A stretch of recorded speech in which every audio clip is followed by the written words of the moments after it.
नमस्कार, किसान समाचार में आप सभी दर्शकों का स्वागत है। मैं हूं साइमा खान। सबसे पहले नजर हेडलाइंस पर। छत्तीसगढ़ में धान की खरीद जारी। प्रति एकड़ 21 क्विंटल के मान से ही की जा रही है धान की खरीद। धान खरीदी सरकार की सर्वोच्च प्राथमिकता। 31 जनवरी 2025 तक जारी रहेगी धान की खरीद। देश में एग्री टेक स्टार्टअप की फंडिंग में तेजी से हो रहा है इजाफा। टेक्नोलॉजी गैप को भरने में मिल रही है मदद। देश के एग्री टेक इकोसिस्टम में निवेशकों की रुचि में भी पहले के मुकाबले हुआ इजाफा। दिल्ली के भारत मंडपम में चल रहे अंतर्राष्ट्रीय व्यापार मेले में इस बार विभिन्न राज्यों के देखने को मिल रहे हैं रंग। व्यंजनों के साथ साथ अलग अलग राज्यों की हस्त निर्मित वस्तुएं भी बन रही हैं आकर्षण का केंद्र।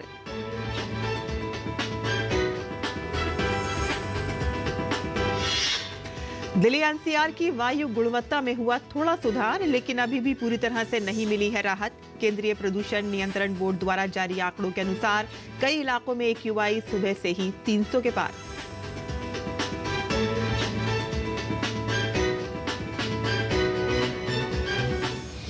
और अब समाचार विस्तार से।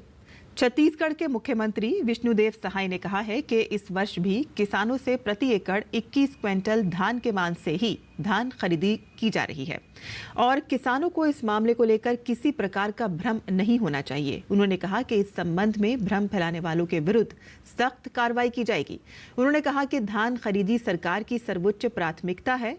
मुख्यमंत्री ने कहा कि किसानों के हित को ध्यान में रखते हुए उपार्जन केंद्रों के माइक्रो ATM से 2,000 रुपए से लेकर 10,000 रुपए तक की राशि निकालने की सुविधा भी दी गई है और इससे किसानों को धान बेचने, परिवहन के लिए किराए पर लिए गए ट्रैक्टर, मैटाडोर आदि का भाड़ा और हमाली मजदूरी का भुगतान करने में सुविधा होगी। राज्य में 14 नवंबर से शुरू हुई धान खरीदी का अभियान 31 जनवरी 2025 तक चलेगा।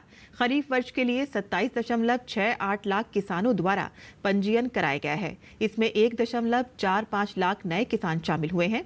इस वर्ष 2,739 उपार्जन केंद्रों के माध्यम से 160 लाख मीट्रिक टन धान खरीदी अनुमानित है और सभी उपार्जन केंद्रों में बायोमेट्रिक डिवाइस के माध्यम से धान उपार्जन की व्यवस्था की गई है।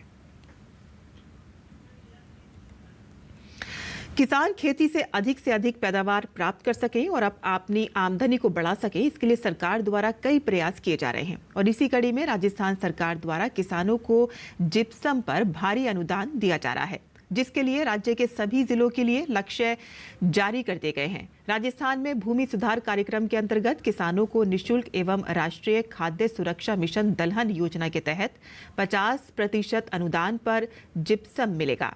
बता दें कि जिप्सम भूमि सुधार के साथ ही पोषक तत्व के रूप में काम आता है, जिससे मिट्टी की उर्वरता शक्ति बढ़ती है।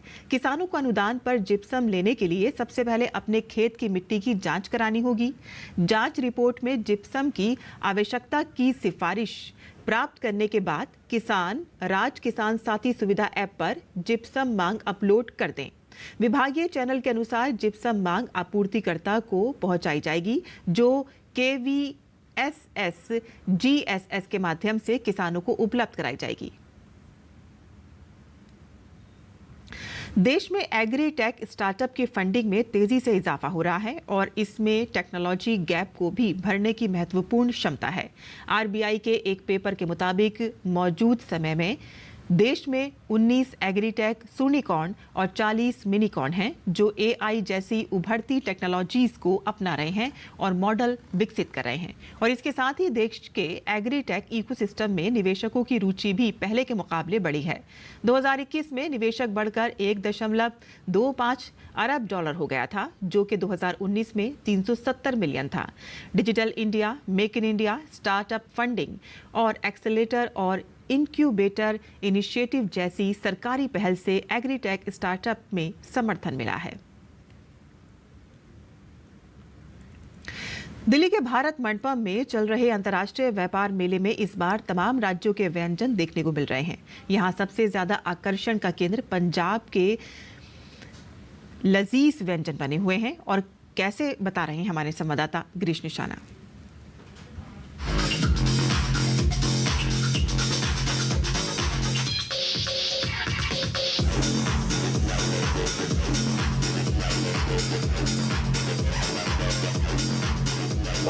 अंतर्राष्ट्रीय व्यापार मेले में तमाम राज्यों के व्यंजन देखने को मिल रहे हैं। लोग जमकर चटकारा लगाते नजर आ रहे हैं। सबसे ज्यादा भीड़ साटा पंजाब पर देखने को मिल रही है। हमारे साथ मौजूद हैं अनुराग सिंह राणा जी। गुरगुजार है अपने राज्य के प्रबंधकों का जिन्होंने हमें मौका दिया, हमारे मैनेजिंग डायरेक्टर मैडम अमृत सिंह जिन्होंने हमारे पर भरोसा करके हमें ट्रेड फेयर में इस बार फिर मौका दिया। और हम कोशिश कर रहे हैं कि पंजाब का जितना कुजीन है और जो टेस्ट वैरायटी है, जो लोगों को स्वाद लगे, हमने पूरा का पूरा व्यवस्था करी है हम लोगों को। और ये आप भीड़ से भी अंदाजा लगा सकते हैं कि लोगों को इस चीज़ पसंद आ रही है। हमने यहाँ पर चूँकि गैस और यहाँ पर अलाउड नहीं है, लेकिन उसके बाद भी इलेक्ट्रिक जो यूटेंसिल्स हैं उसके ऊपर हमने कोशिश करी उन चीज़ों को बनाने की, क्योंकि पंजाब एक रिच फूड है, वहाँ पर लोग खाते हैं और वो अच्छा खाना खाता है। तो तंदूर के अलावा हमने कुलचा जो भी निकल के आ रहा है, हमारा किसी बेस किचन से निकल के आ रहा है, हम उसको दे रहे हैं। मक्के की रोटी साग लाइव बन रही है हमारी, सब कुछ व्यवस्थित है। और हम ये कोशिश कर रहे हैं कि हर आदमी जो खा गया उसके चेहरे पे खुशी हो और उसको पूरा आनंद आए। अच्छा, सबसे ज़्यादा किस व्यंजन पर ज़्यादा भीड़ देखने को मिल रही है? लोग ज़्यादा क्या पसंद कर रहे हैं? देखो, ज़्यादा लोग यहाँ पर मक्के की रोटी साग को पसंद कर रहे हैं, हमारी पंजाबी थाली है उसको पसंद कर रहे हैं, अमृतसरी कुलचे को पसंद करते हैं और सोया चाप को पसंद कर रहे हैं मेन। और पंजाब की हमने लस्सी स्पेशल रखी है। लोगों को हम कहते हैं कोल्ड ड्रिंक ना पिए, पंजाब की लस्सी पिए ज़्यादा तो ज़्यादा स्वस्थ रहेंगे। तो अगर आप भी भारत अंतर्राष्ट्रीय व्यापार मेले में घूमने आ रहे हैं तो इन राज्यों के व्यंजनों का लुत्फ लेना ना भूलें। कैमरामैन आनंद कुमार के साथ गिरीश निशाना, DD न्यूज, दिल्ली। और भारत अंतर्राष्ट्रीय व्यापार मेले में उड़ीसा का पंडाल भी आकर्षण का केंद्र बना हुआ है। विकसित उड़ीसा विकसित भारत 2047 की थीम पर पंडाल को सजाया गया है। यहाँ उड़ीसा की प्राचीन मूर्तियों और कलाकृतियों की सांस्कृतिक छवियां साफ देखी जा सकती हैं। और क्या खास है इस पंडाल में, बता रहे हैं हमारे संवाददाता गिरीश निशाना अपनी इस खास रिपोर्ट में। ये है दिल्ली के भारत मंडपम में चल रहे अंतर्राष्ट्रीय व्यापार मेले में ओडिशा का पंडाल, जो अपनी विरासत और प्राचीन मूर्तियों और कलाकृतियों की सांस्कृतिक छवियों के साथ साथ प्रौद्योगिकी, विज्ञान और आधुनिकीकरण के साथ साथ भारत की वर्तमान स्थिति को दर्शाता है। इसके प्रवेश द्वार पर मुक्तेश्वर मंदिर की प्रतिष्ठित मूर्तिकला, कोणार्क और राज्य के विरासत स्थल रत्नागिरी के बौद्ध स्मारकों की प्रतिकृतियां देखी जा सकती हैं। इसके अलावा पंडाल में एक अति आधुनिक बुलेट ट्रेन की छवि रखी गई है, जो इस बात पर प्रकाश डालती है कि देश में परंपरा और तकनीक किस तरह साथ साथ चलती हैं। विकसित ओडिशा विकसित भारत 2047 की थीम के अनुसार ही पंडाल को सजाया गया है। इसमें हम ओडिशा का विरासत को लेकर विकास की ओर जो बढ़ रहे हैं, ओडिशा 2036 तक जो विकास हमारा जो कल्पना है, जो हमारा सोच है, और हम जो हमारा लक्ष्य है ओडिशा का सरकार का, वही हम प्रदर्शित किए हैं। उसी के साथ हम जा रहे हैं। और ओडिशा के विकास के साथ साथ हम जब 2036 में हमारा विकास हो जाएगा, हम पूरी तरह हो जाएंगे, उसी में हम इंडिया का जो भारत का जो विकास है उसी में हम साथ देंगे और भारत के विकास के रथ को हम आगे लेकर जाएंगे। ओडिशा पंडाल में विभिन्न सरकारी विभागों द्वारा अपने उत्पादों को प्रदर्शित करने के लिए करीब 25 स्टॉल लगाए गए हैं। ग्रामीण उत्पाद और मिशन शक्ति के तहत महिलाओं द्वारा हाथ से बनाए गए उत्पाद इस पंडाल में काफी संख्या में लोगों को लुभा रहे हैं। यहाँ सबसे ज्यादा मांग वाले कुछ उत्पादों में कंधमाल की हल्दी और विभिन्न मसाले हैं। गिरीश निशाना, DD न्यूज, दिल्ली।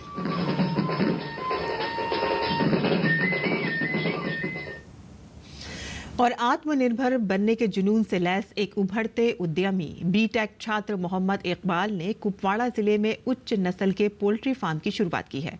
इकबाल ने उच्च नस्ल के पोल्ट्री पक्षियों को अपने फार्म में जगह दी है। उन्होंने अपने फार्म में पालने के लिए विभिन्न पक्षी खरीदे हैं। इकबाल का फार्म आकर्षण का केंद्र बन गया है, क्योंकि जिले भर से कई लोग पक्षियों को खरीदने के लिए उनके फार्म पर आते हैं। फार्म में Kadaknath, RIR, FFG, Sonali, black, Australorp और फैंसी पक्षियों सहित कई प्रकार के पक्षियों का कारोबार होता है। इन सब में से कड़कनाथ उनके फार्म में सबसे ज्यादा पसंद किया जाने वाला पक्षी है। इस वक्त मैं एक फार्म चला रहा हूं जिसमें मेरे पास बहुत किस्म के जानवर अवेलेबल हैं, जिसमें कड़कनाथ, RIR, सोनाली और एस्ट्रोलॉप उसके साथ साथ में जो पेट एनिमल्स है वो भी रखता हूँ, और तोते, पैरट्स, बजीज वो भी रखता हूँ। अगर किसी को कैट्स चाहिए, पर्शियन चाहिए या और किसी ब्रीड के कैट्स चाहिए वो भी रखता हूँ।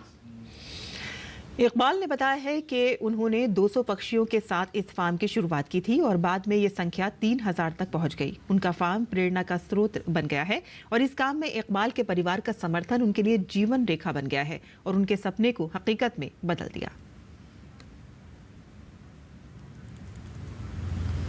जो ये काम है या जम्मू कश्मीर में आपने नहीं देखा होगा, कोई इतने इसी मिक़दार पे नहीं कर रहा है, और मैंने इसलिए किया है क्योंकि इससे मुतासिर हो जाए वो लोग जो पढ़े लिखे नौजवान हैं और जो है जिन्होंने मुझसे भी अच्छी तालीम हासिल की है, वो मुझे देखे और खुद भी कुछ वो करे, चाहे क्या करे, वो कम ही करे लेकिन थोड़ा बहुत वो खुद अपने बलबूते पे उठे और अपना काम जो है वो खुद स्टार्ट करे।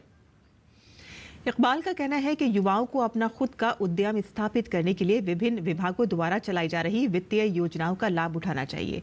इकबाल की अपारंपरिक यात्रा ने उनके जीवन को नया आकार दिया है। गवर्नमेंट ने स्कीम निकाली उन लोगों के लिए जो ये काम करना चाहते हैं, उनको 1.5 लाख मिल रहा है। अगर मेरे बगैर ये काम करना चाहता है कोई, उसको गवर्नमेंट इस वक्त 1.5 लाख दे रहा है। अगर उसको फिर 2 लाख जेब से भी लगेंगे, लेकिन 1.5 लाख तो कम से कम गवर्नमेंट दे रहा है, कहीं ना कहीं वो उसमें काम कर सकता है। इस वक्त गवर्नमेंट अच्छे अच्छे स्कीम्स आ रहे हैं, वो उन पर देखिए, मालूमात करे। गवर्नमेंट भी इस वक्त जो है कहीं न कहीं किसी तरीके से हेल्प भी कर रहा है।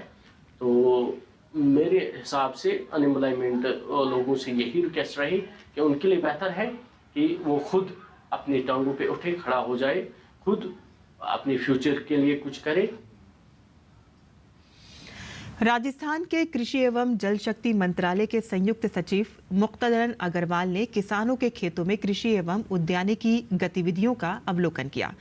योजनाओं के प्रभावी क्रियान्वयन के लिए अधिकारियों को आवश्यक निर्देश दिए गए। संयुक्त सचिव कृषि ने ग्राम पेमासर के प्रगतिशील किसान शिवकरण कुकड़ा के खेत पर खजूर फार्म व अन्य कृषि उद्यानिकी तकनीक का निरीक्षण किया।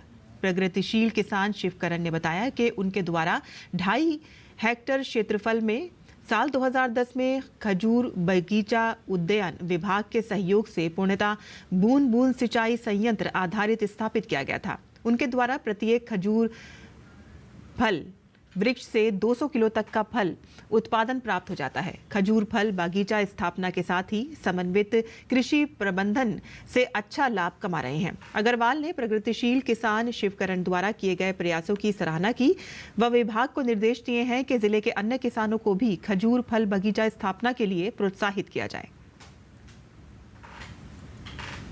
हरियाणा के पलवल में युवा सशक्तिकरण एवं उद्यमिता राज्य मंत्री गौरव गौतम ने रविवार को दी पलवल सहकारी चीनी मिल के 41वें गन्ना पिराई सत्र 2024-25 का शुभारंभ किया। इसके पूर्व राज्य मंत्री गौरव गौतम ने चीनी मिल परिसर में पिराई सत्र के शुभ अवसर पर किए गए हवन यज्ञ में आहुति डालकर पूजा अर्चना की। चीनी मिल में सबसे पहले ट्रैक्टर ट्रॉली लेकर गन्ना लाने वाले दिघोट के किसान वीरेंद्र और हसनपुर के किसान तोतीराम को सम्मानित भी किया गया। इस अवसर पर राज्य मंत्री गौरव गौतम ने मिल प्रबंधन अधिकारियों, कर्मचारियों एवं किसानों को हार्दिक बधाई देते हुए कहा कि किसान देश की रीढ़ की हड्डी हैं। किसानों के बिना देश की तरक्की के राह पर अग्रसर नहीं हुआ जा सकता और जब किसान समृद्ध होगा तभी देश भी समृद्ध होगा। खेल राज्य मंत्री ने मिल के अधिकारियों और गन्ना किसानों से चीनी मिल को चलाने में अपना भरपूर सहयोग करने का आह्वान किया। उन्होंने बताया कि मिल प्रबंधन के द्वारा यहां आने वाले किसानों के भोजन की सुविधा के लिए अटल कैंटीन चलाई हुई है, जिसमें मात्र 10 रुपए में भोजन उपलब्ध है। जम्मू कश्मीर में बर्फबारी का सिलसिला जारी है। पहली बर्फबारी से क्षेत्र में 2 महीने से चल रहे खुश्क मौसम से राहत मिली है। ऊपरी इलाकों में बर्फबारी और मैदानी इलाकों में बारिश से किसानों और पर्यटन से जुड़े लोगों के चेहरे खिल गए हैं। सोनमर्ग की बर्फबारी ने प्राकृतिक खूबसूरती और भी निखार दी है।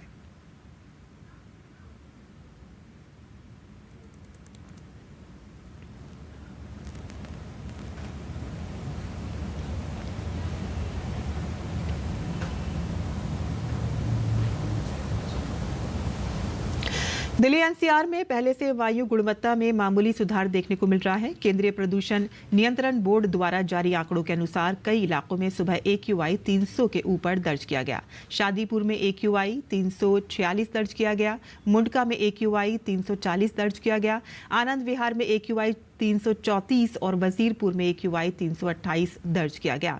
बात करें अगर विवेक विहार, जहांगीरपुरी, दिलशान गार्डन में AQI 323 दर्ज किया गया, बवाना में AQI 322 दर्ज किया गया। प्रदूषण की वजह से लोगों की सेहत पर भी असर पड़ने लगा है, तो वहीं डॉक्टर वायु प्रदूषण से बचाव के लिए लोगों को मास्क पहनने की सलाह दे रहे हैं। बच्चों के स्वास्थ्य सुरक्षा के हित और प्रदूषण की स्थिति को देखते हुए प्रशासन ने आज तक 12वीं तक के सभी स्कूलों को बंद रखने का आदेश दिया था। छात्रों के लिए सभी फिजिकल क्लासेस बंद रखने के निर्देश दिए गए थे और साथ ही घर से ही ऑनलाइन कक्षाएं संचालित करने के निर्देश जारी किए गए हैं। पिछले कुछ वर्षों में किसानों का रुझान मशरूम की खेती की तरफ तेजी से बढ़ा है। कुछ जगहों पर मशरूम की खेती बेहतर आमदनी का जरिया बन गई है। बिहार की महिलाओं ने सशक्तिकरण की एक प्रेरणादायक कहानी पेश की है। पारंपरिक खेती से हटकर मशरूम की खेती में सफल होकर उन्होंने न केवल आत्मनिर्भरता हासिल की है, बल्कि ये साबित कर दिया है कि सही मार्गदर्शन और मेहनत से महिलाएं आर्थिक स्वतंत्रता और सशक्तिकरण की नई ऊंचाइयों को छू सकती हैं। महिला सशक्तिकरण में कृषक महिलाओं के बीच मशरूम एक मील का पत्थर साबित हुआ है। आज पूरे देश में बिहार की महिलाएं प्रेरणा का स्रोत बन रही हैं। प्रीति कुमारी शरीफगंज मोहल्ला जिला कटिहार की निवासी हैं। इनके पास खेती योग्य जमीन नहीं थी। पति के द्वारा नौकरी से ही पूरा परिवार चलता था, परंतु एक दुर्घटना ने उनकी जिंदगी को बदल दिया। आज प्रीति कुमारी समय के साथ महिला सशक्तिकरण को प्रमाणित करती हैं और पूरे कटिहार में महिलाओं के लिए आइडियल बनी हुई हैं। इन्होंने कृषि विज्ञान केंद्र कटिहार से संपर्क किया और मशरूम उत्पादन का प्रशिक्षण प्राप्त करके मशरूम उत्पादन शुरू किया। प्रीति कुमारी ने मशरूम के मूल्यवर्धित उत्पाद जैसे पापड़, बड़ी, अचार, मशरूम पाउडर, सूखा मशरूम, मशरूम का अचार इत्यादि बनाना शुरू किया। दुकान सब में लेने में उन लोग लेने से बोलते थे कि FSSAI का लाइसेंस नहीं है, तो हम FSSAI का लाइसेंस भी लिए और बीच में KVK से अब मैडम लोग आती हैं, सर लोग आते हैं, तो उससे मेरा उत्साह बढ़ता है। संगठन के महत्व को समझकर प्रीति कुमारी ने स्वयं सहायता समूह की महिलाओं से मशरूम उत्पादन कराया। वर्ष 2023 में प्रीति कुमारी को मशरूम उत्पादनों से लगभग 3,50,000 रुपए की आमदनी प्राप्त हुई। वर्ष 2022 में आत्मा कटिहार द्वारा आयोजित किसान मेले की प्रदर्शनी में बिहार के मुख्यमंत्री नीतीश कुमार के द्वारा प्रीति कुमारी को प्रशस्ति पत्र प्रदान किया गया। वर्ष 2024 में मशरूम एवं इसके मूल्य संवर्धित उत्पाद तैयार कर इसे सुरक्षित करने हेतु बिहार कृषि विश्वविद्यालय सबोर द्वारा प्रीति को उत्कृष्ट महिला कृषक का सम्मान प्रदान किया गया।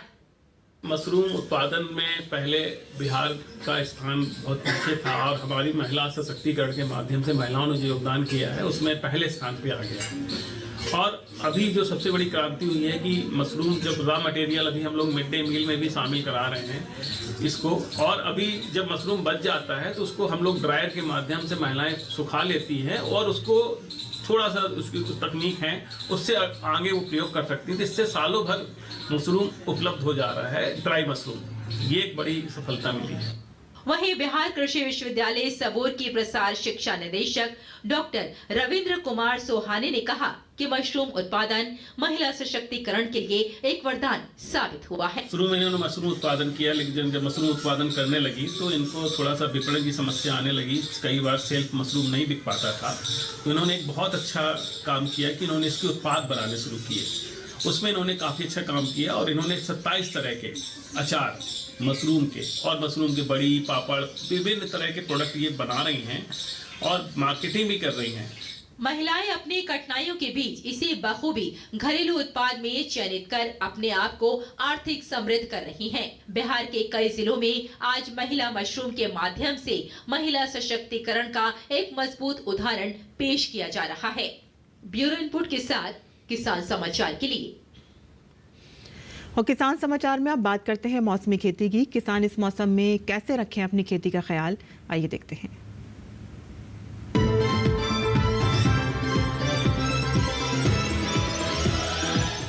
नमस्कार, आप देख रहे हैं डीडी किसान।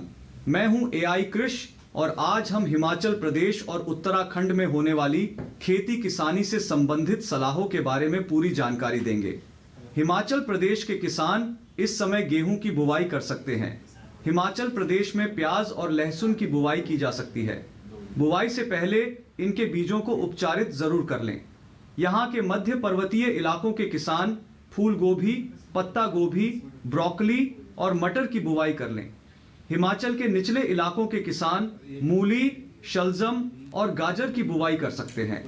यहाँ मशरूम की अच्छी पैदावार के लिए किसान इनके कमरों का तापमान 18 से 22 डिग्री सेल्सियस बनाए रखें।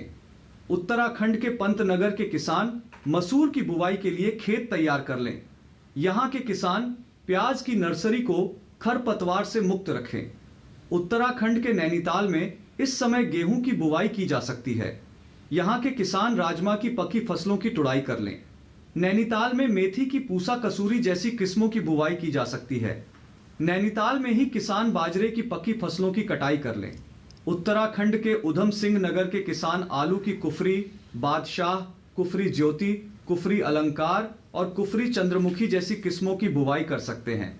यहाँ के नैनीताल में लहसुन की बुवाई की जा सकती है। नैनीताल में ही किसान गाजर की पूसा रुधिरा और पूसा केसर जैसी किस्मों की बुवाई कर लें। यहाँ के किसान इस मौसम में प्याज की नर्सरी लगा सकते हैं। उत्तराखंड के देहरादून के किसान अमरूद के पके फलों की तुड़ाई कर लें। देहरादून में ही गेहूं की विभिन्न किस्मों की बुवाई की जा सकती है। इसी तरह कृषि और किसानों से जुड़ी हर महत्वपूर्ण जानकारी के लिए हमारे साथ जुड़े रहिए और देखते रहिए डीडी किसान। धन्यवाद।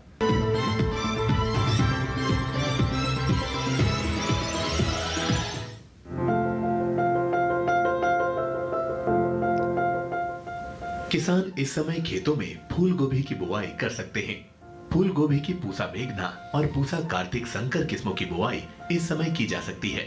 पूसा मेघना दिल्ली और हरियाणा के लिए काफी अच्छी रहती है। इस किस्म की 1 हेक्टेयर में 125 क्विंटल तक फसल ली जा सकती है। पूसा मेघना का आकार मध्यम होता है। इसमें हरे डंठल होते हैं और पूरे किनारे वाली पत्तियां होती हैं। इसके फूल का रंग सफेद होता है। वहीं पूसा कार्तिक संकर की बुआई पंजाब, उत्तर प्रदेश, बिहार, झारखंड, पश्चिम बंगाल और असम में की जा सकती है। इस किस्म की 1 हेक्टेयर में 149 क्विंटल तक की पैदावार ली जा सकती है। इसका आकार मध्यम, फूल सफेद और वजन 475 ग्राम तक होता है। बुआई से पहले खेत को अच्छी तरह जोतकर समतल जरूर कर लें। बुआई करते समय पौध से पौध की दूरी 45 सेंटीमीटर और कतार से कतार की दूरी 30 सेंटीमीटर रखें। 1 हेक्टेयर के लिए 400 से 500 ग्राम बीज काफी रहेंगे। फूल गोभी को अधिक खाद और उर्वरक की जरूरत होती है। जब पौध 4 से 6 हफ्ते की हो जाए तो उनकी रोपाई कर लें। रोपाई के तुरंत बाद और फिर 7 से 10 दिन के अंतराल पर सिंचाई करें। इसके अलावा खरपतवार पर काबू पाने के लिए महीने में 2 बार निराई जरूर करें। ऐसा करने से फसल अच्छी होगी। फसल को सुंडी और हीरक पतंगा से बचाने के लिए स्पाइनोसाइड दवा की 2 मिलीलीटर यानी 2 छोटे चम्मच मात्रा को 10 लीटर पानी में मिलाकर छिड़काव करें। इसके अलावा रस चूसने वाले कीटों की रोकथाम के लिए थायोमेथिक्साम की 2 ग्राम मात्रा यानी 1 छोटा चम्मच को 10 लीटर पानी में मिलाकर छिड़काव करें। ध्यान रखें कि जहां कीटों का अधिक प्रकोप हो, सिर्फ वहीं दवा का छिड़काव विशेषज्ञों की सलाह से करें। इससे लागत में भी कमी आएगी और पर्यावरण और सेहत को भी नुकसान कम होगा।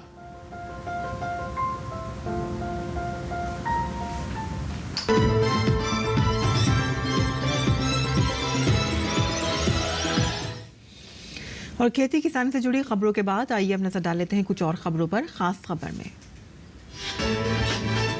संसद का शीतकालीन सत्र आज से शुरू हो गया। 20 दिसंबर तक चलने वाले इस सत्र में वक्फ संशोधन विधेयक समेत 16 अहम विधेयक पेश किए जाएंगे। सत्र शुरू होने से पहले पीएम मोदी ने मीडिया को संबोधित करते हुए कहा कि शीतकालीन सत्र में माहौल शीत रहेगा। 26 नवंबर को मनाए जाने वाले संविधान दिवस के मौके पर लोकसभा अध्यक्ष ओम बिरला ने कहा कि 75 वर्षों में संविधान और ज्यादा सशक्त हुआ है। नई दिल्ली में हमारा संविधान हमारा स्वाभिमान पद यात्रा निकाली गई। मेजर ध्यानचंद नेशनल स्टेडियम से शुरू हुई इस पद यात्रा का नेतृत्व केंद्रीय मंत्री डॉक्टर मनसुख मांडविया ने किया। संसद के शीतकालीन सत्र में भाग लेने वाले लोकसभा सदस्यों के पास आज से इलेक्ट्रॉनिक टैब पर डिजिटल पैन का उपयोग करके अपनी उपस्थिति दर्ज कराने का विकल्प मौजूद है और इससे पहले लोकसभा सदस्य मोबाइल ऐप का उपयोग करके भी अपनी उपस्थिति दर्ज कराते थे। उत्तर प्रदेश के बरेली में बड़ा हादसा हो गया। जीपीएस सिस्टम के भरोसे चल रही कार निर्माणाधीन पुल से नदी में जा गिरी, जिसमें कार में सवार 3 लोगों की मौत हो गई। उत्तर प्रदेश के संभल में जामा मस्जिद के सर्वे के दौरान भड़की हिंसा के बाद अब स्थिति नियंत्रण में है। सर्वे के दौरान हुई हिंसा में 3 लोगों की मौत हो गई है। हालांकि दंगों के बाद प्रशासन ने स्थिति को नियंत्रित कर लिया और लोगों से शांति बरतने की अपील की है। झारखंड में हेमंत सोरेन के नेतृत्व में इंडिया गठबंधन को पूर्ण बहुमत मिलने के बाद अब नई सरकार के गठन की तैयारियां तेज हो गई हैं। महाराष्ट्र के मुख्यमंत्री एकनाथ शिंदे को सर्वसम्मति से शिवसेना विधायक दल का नेता चुना गया है। शिवसेना के सभी 57 नव निर्वाचित विधायकों को इस प्रस्ताव का समर्थन किया। राज्यसभा सांसद स्वाति मालीवाल ने दिल्ली के मुख्यमंत्री आतिशी और पूर्व मुख्यमंत्री अरविंद केजरीवाल पर एक बार फिर से निशाना साधा है। स्वाति मालीवाल ने दिल्ली सरकार पर झूठ बोलने का आरोप लगाया है।